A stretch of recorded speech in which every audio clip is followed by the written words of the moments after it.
Garuda Express, an international courier service. Tirumala సమాచారం.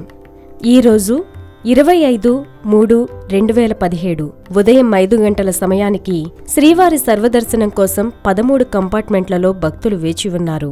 శ్రీవారి సర్వదర్శనానికి 6 గంటల సమయం పడుతుంది. కాలినడక మార్గం ద్వారా తిరుమలకి చేరుకున్న భక్తులు 2 కంపార్ట్మెంట్లలో వేచి ఉన్నారు.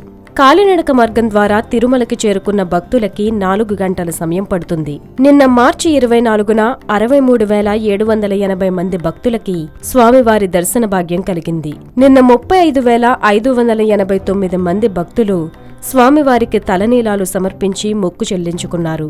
నిన్న స్వామివారి హుండీ ఆదాయం 2.72 కోట్లు.